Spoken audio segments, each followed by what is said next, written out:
Forex trading ചെയ്യുന്ന എല്ലാവർക്കും അത്യാവശ്യമായിട്ടുള്ളൊരു സാധനമാണ് ബിനാൻസ്.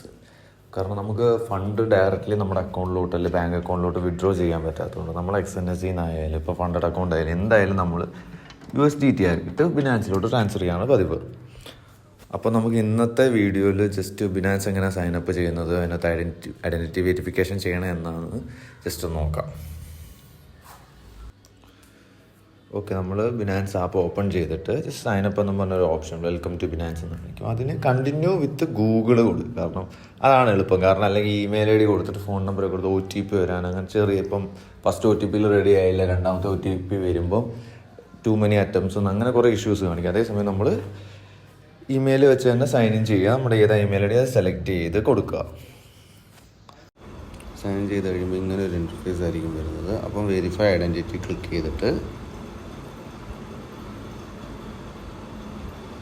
നമ്മുടെ മെയിനായിട്ട് ആധാർ നമ്പർ ചോദിക്കും. അപ്പോൾ ആധാർ നമ്പറൊക്കെ കറക്റ്റായിട്ട് ആധാർ നമ്പർ അടിച്ചു കൊടുക്കുക. ആധാർ നമ്പർ അടിച്ചു കൊടുത്തിട്ട് OTP വരും, ഫോൺ നമ്പറിലോട്ട് OTP വരുന്ന OTP അടിച്ചു കൊടുക്കുക. പിന്നെ ഇത് കഴിഞ്ഞിട്ട് നമുക്ക് വരുന്ന പാൻ കാർഡിൻ്റെ വെരിഫിക്കേഷൻ ചെയ്യാൻ വേണ്ടിയിട്ട് നമുക്ക് പാൻ കാർഡിൻ്റെ ഫസ്റ്റ് നമ്പർ അടിച്ചു കൊടുക്കുക.